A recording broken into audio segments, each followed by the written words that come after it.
Lujano. Él es para poder dar continuidad y luego al final, después de él va a hablar Héctor Torres y a ver si logramos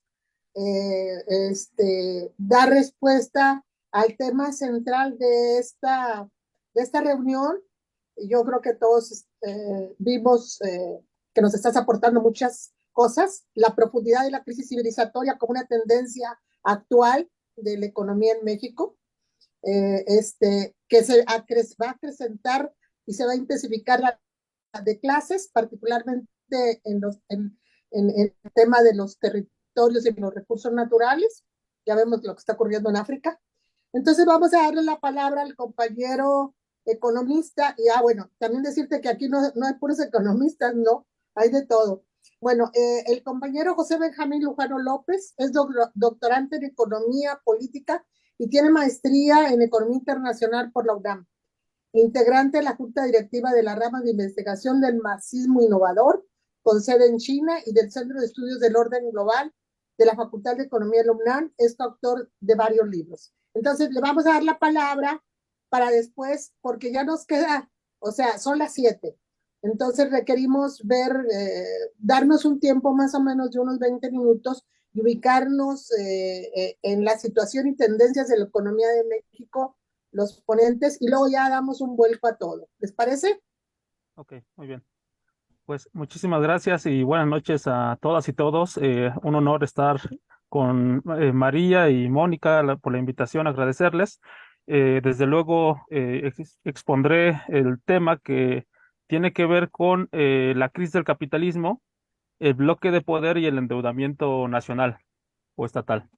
Entonces, importantísima organización promotora de la suspensión del pago de la deuda pública, y espero que con este tema que abordaré podamos aclarar la dinámica que se ha generado desde hace por lo menos 4 décadas y que ha convulsionado a partir del fenómeno del COVID y de otros elementos como el estancamiento con inflación global. Entonces, para abordar este tema, tengo un doble objetivo. El primer objetivo busca analizar la situación actual del capitalismo mundial, enfocando la aparición del finance capital como un bloque de poder que comanda la acumulación global de capital y el endeudamiento estatal. Y el segundo es presentar la forma en la que México ha respondido al contexto o a la coyuntura del capitalismo mundial.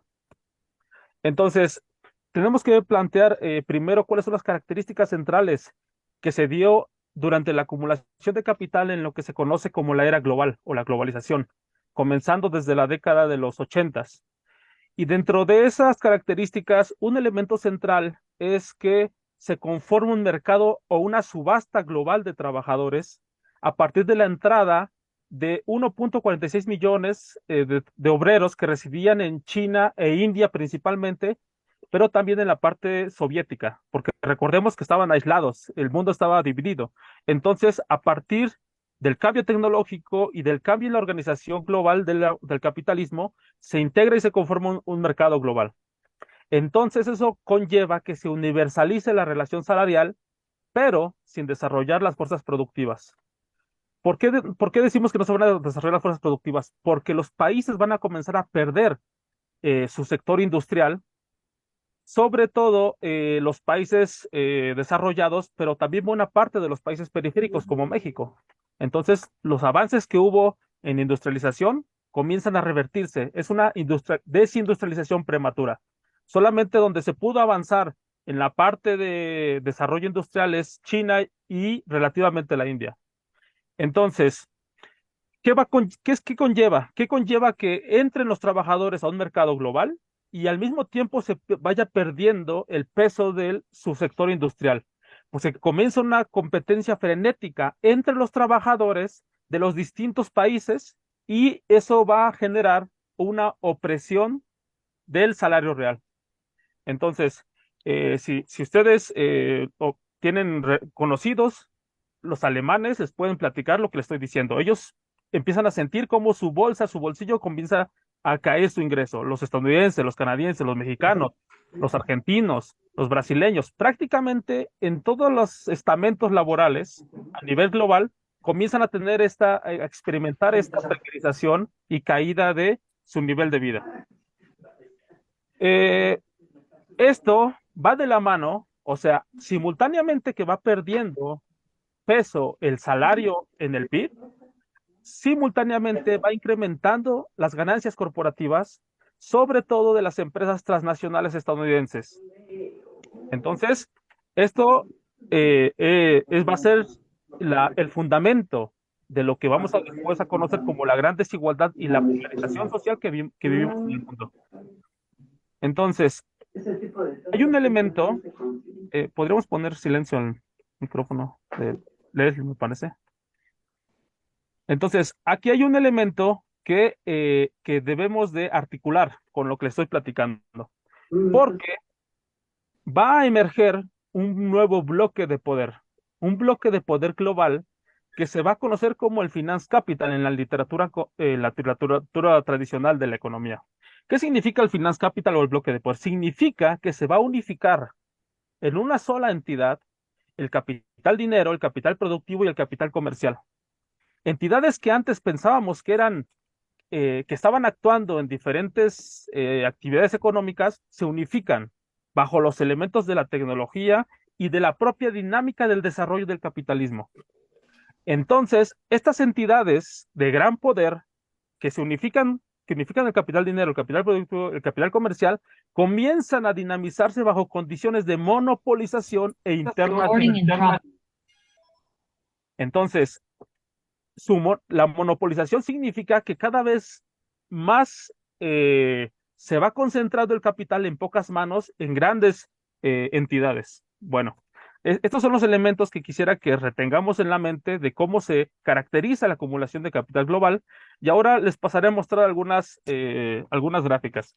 Fíjense algo muy curioso, porque mientras se va desenvolviendo el capital a nivel global, lo que vamos a observar es que la productividad comienza a descender, sobre todo, tiene un crecimiento ligeramente entre los noventas, en Estados Unidos y en Europa, pero tiende a declinar sobre todo después de la crisis de 2001.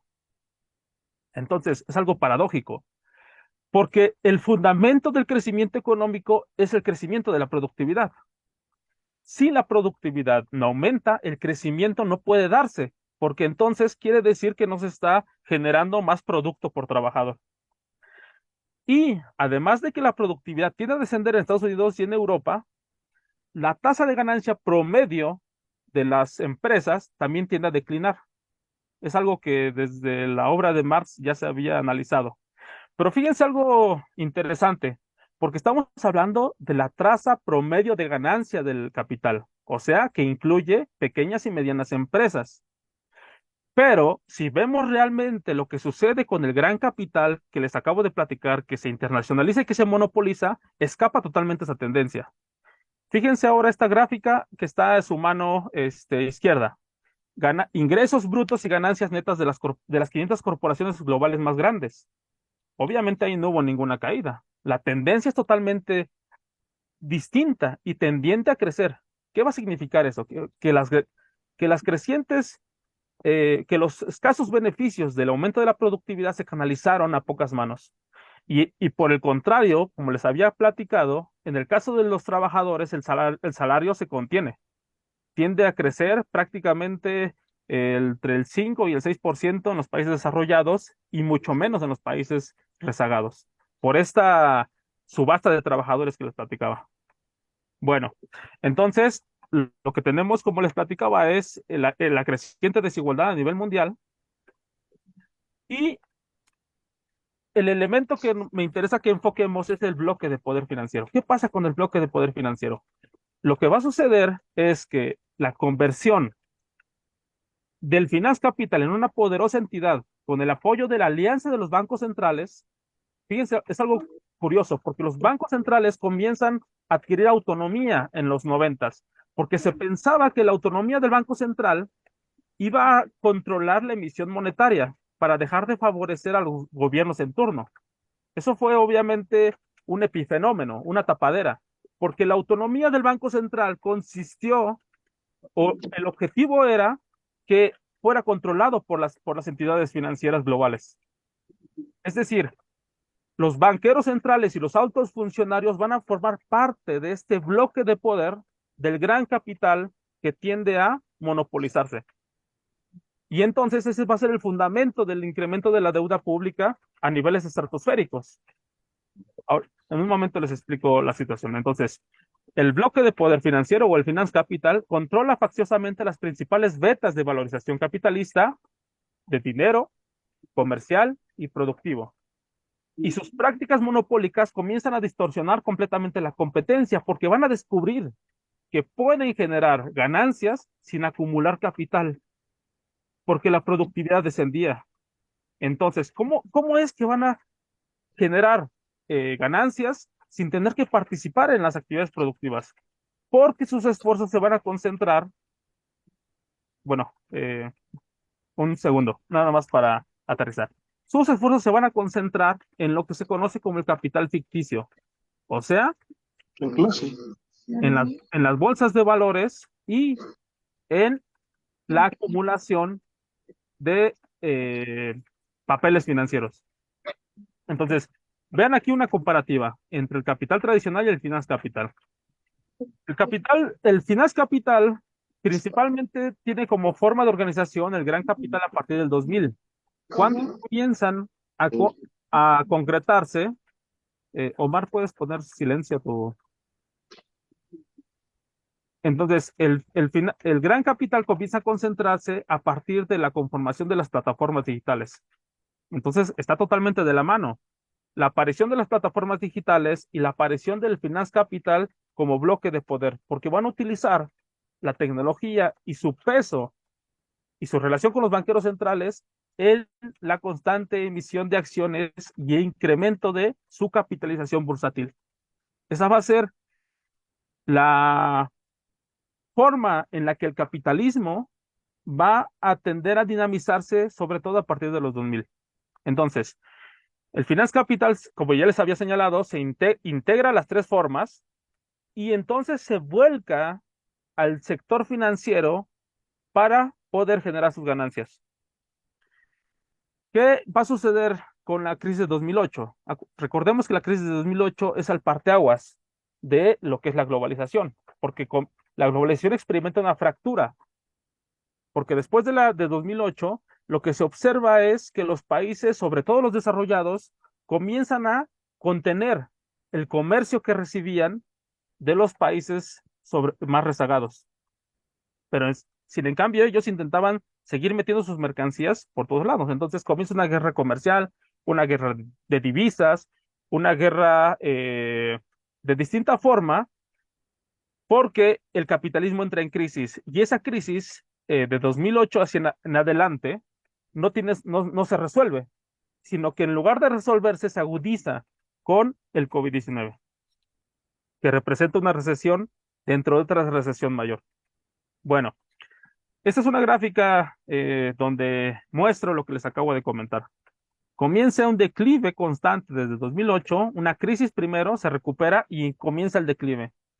Y después entra el COVID en el 2020, donde entra la crisis, hay una recuperación y después otra vez tiende a declinar, porque no se ha resuelto el elemento central de la acumulación de capital, que es el exceso de capital. El capitalismo está entrampado en sus propias contradicciones, porque, como señalaba Marx, el exceso de capital frena o la expansión del capital. Entonces, 2022, 2023 siguen las tendencias, porque además de eso está la guerra ruso-ucraniana y la inflación comienza a acelerarse, pero no por producto del elemento monetario principalmente, como señalaban los monetaristas, no. El elemento de la inflación comienza a darse sobre todo por la cuestión de la producción.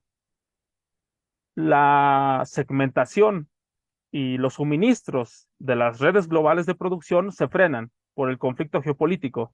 Los microchips tienden también a desacelerar su producción y comercio. Y además de eso, la destrucción de distintos sembradíos y agricultura que acelera la producción el crecimiento de precios de los alimentos y de los energéticos. Entonces ahí tenemos los elementos que les comentaba, la crisis del capitalismo y en este proceso la generación de más capital, pero sin que se entre al circuito de producción, que es la capitalización bursátil. Entonces, ¿dónde está, dónde se concentra la mayor acumulación de capital ficticio? En las empresas de la tecnología, que son empresas que controlan elementos digitales del comportamiento humano, pero que están constantemente recomprando sus propias acciones. ¿Con qué fin? Con el fin de elevar su precio. Entonces, el Big Tech, como se le conoce, el gran capital tecnológico, está dentro del grupo del Finance Capital, interactuando en el elemento financiero, en el elemento comercial y en el elemento productivo. Y lo que están impulsando básicamente es continuar con esta dinámica donde además de eso se unifican con los banqueros centrales.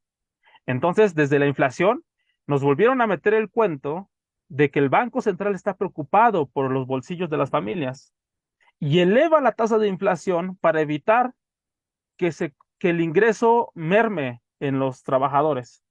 Pero ese no es su principal objetivo para proteger a las familias. Su principal objetivo es mantener inalterado el precio de la capitalización bursátil de las compañías que están que están a su merced, o que están más bien ellos a merced de estas compañías. Entonces, ¿cuál ha sido el principal instrumento de deuda de los gobiernos? Ha sido la emisión de bonos. Entonces, una vez que se rompió la burbuja hipotecaria de 2008, rápidamente los grandes capitalistas empezaron a buscar otros instrumentos a los cuales insertar su capital para que no se desvalorizara.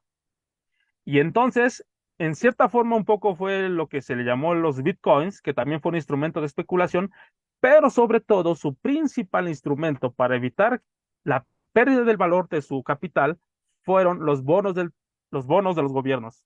En este caso de la Reserva Federal principalmente, pero de muchos gobiernos.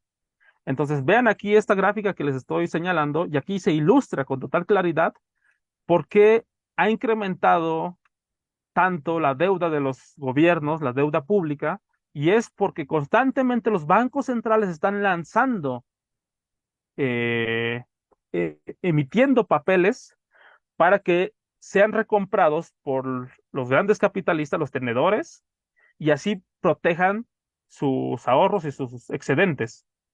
Entonces, fue siempre al alza desde 2007-2008 el crecimiento de la emisión de bonos de los gobiernos. En este caso de la Fed, pero no solamente de la Fed, también del Banco de Inglaterra, el Banco de Japón, el Banco Central Europeo, el banco también de muchos países latinoamericanos y asiáticos.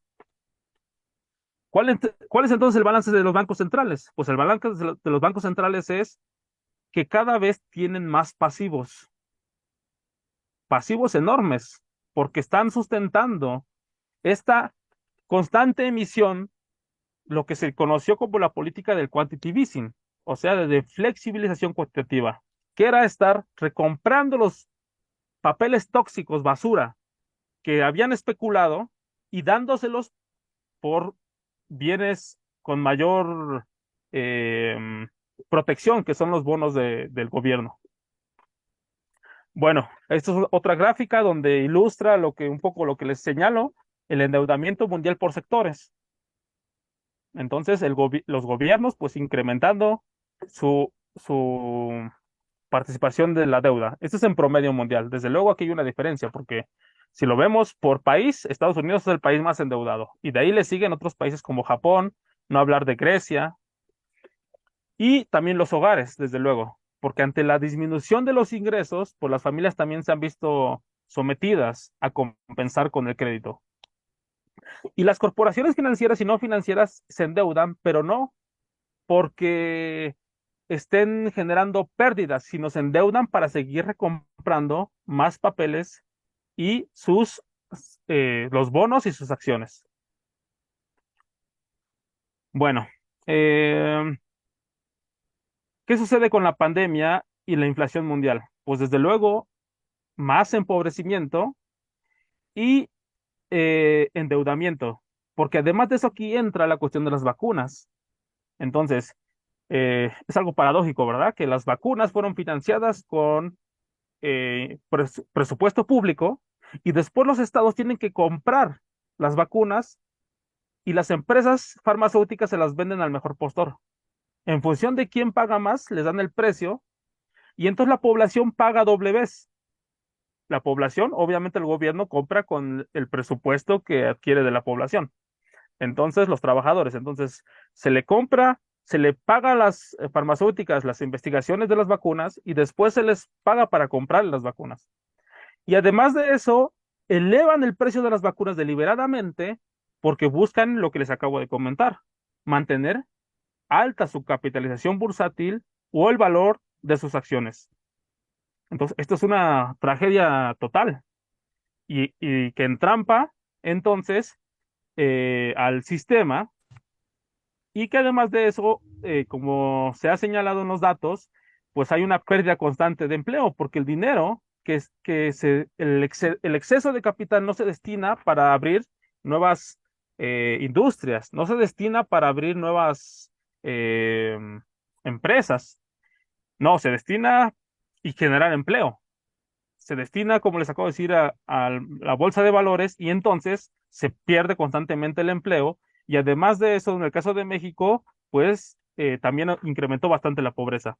Aunque según la encuesta de INEGI hubo una disminución de la desigualdad. Pero recordemos que la desigualdad puede disminuir porque se empobrece en general la población, o sea, porque hay una caída del ingreso general, o también puede ser porque mejoró la situación del estrato de menores ingresos. Aunque aquí habría que mirarlo con ojos críticos, porque como lo ha señalado Esquivel y los estudios de la Oxfam, las tendencias del coeficiente de Gini no reflejan la realidad de lo que sucede en el país, porque hay subestimaciones. Y además de eso, lo que debería de medirse es, para ver la realidad, es la distribución de la riqueza como activos y no la distribución del ingreso como un flujo. Bueno, llegando ya a la cuestión del periodo de AMLO y la 4T.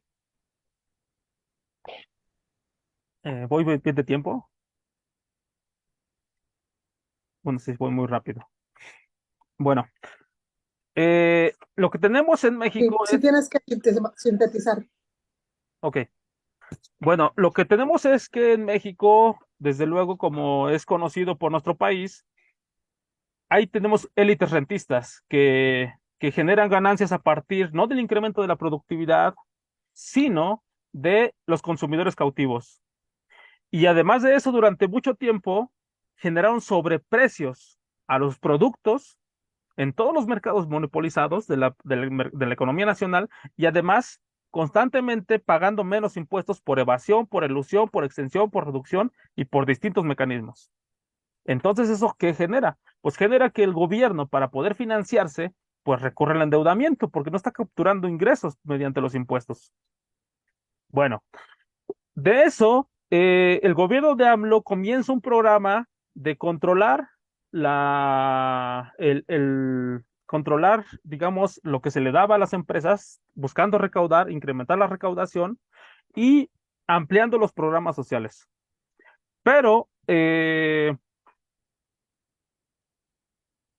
elemento central para la economía de este gobierno ha sido buscar el crecimiento económico, distribuyendo el ingreso y la economía popular y mantener la estabilidad macroeconómica.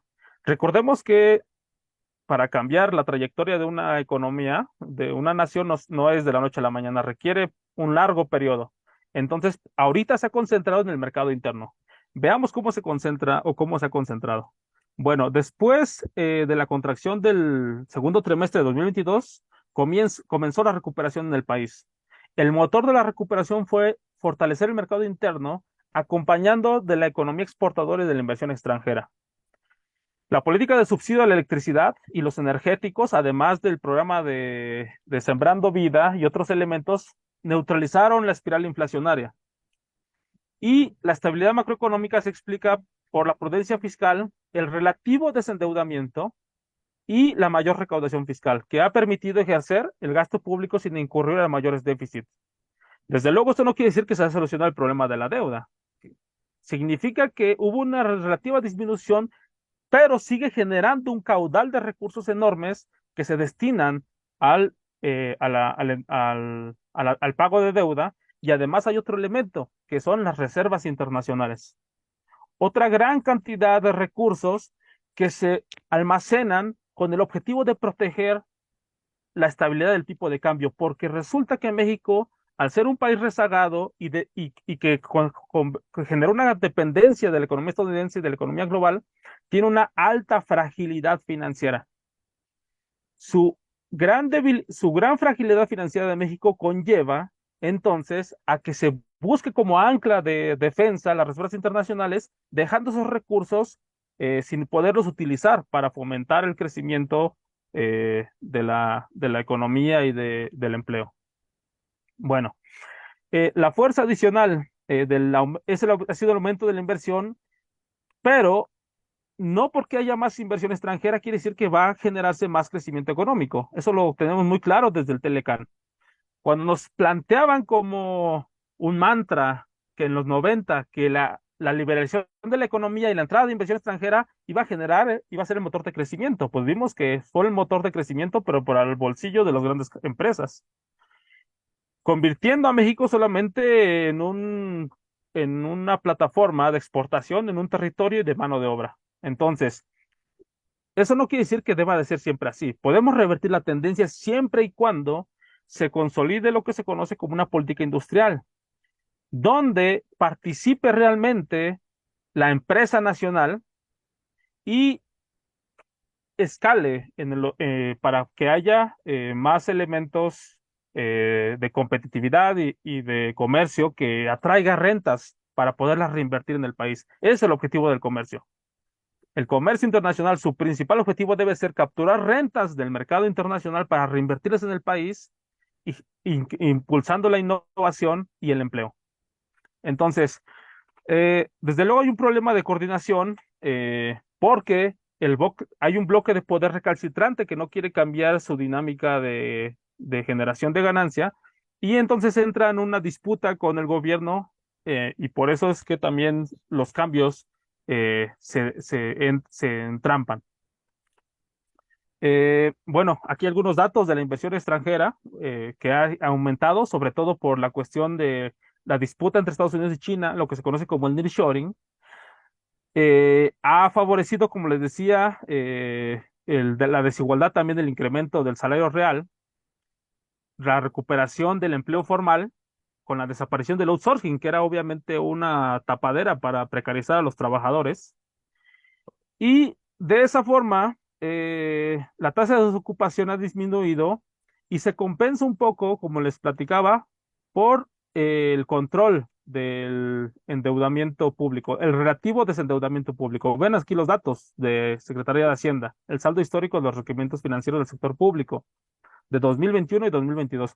Curiosamente, también ha beneficiado el desendeudamiento externo, eh, la, el tipo de cambio apreciado, porque conforme se va apreciando, o sea, conforme menor cantidad monetaria nacional se requiera por dólar, entonces la deuda que está en dólares, la deuda extranjera que está en dólares, obviamente tiende a disminuir. Entonces, esos elementos han favorecido también este desendeudamiento, que desde luego tiene elementos positivos y negativos, porque los trabajadores, cuando envían sus remesas, pues también pierden, las familias de los migrantes, pierden su capacidad de compra ante las remesas que les envían. Y bueno, esa es una gráfica de las reservas internacionales que también ha sido un gran obstáculo para utilizar esos recursos en beneficio de la sociedad. Eh, y para cerrar un poco, la protesta popular. La protesta popular ha aumentado desde 2008. El Fondo Monetario generó un estudio donde se observó un crecimiento ascendente de las protestas populares por diversas razones. Y, en Francia, ustedes recordarán, 2018, los chalecos amarillos, por el aumento de los precios del combustible, la pérdida del poder adquisitivo. Ese movimiento se extendió a Bélgica, Holanda, Alemania, Italia, España.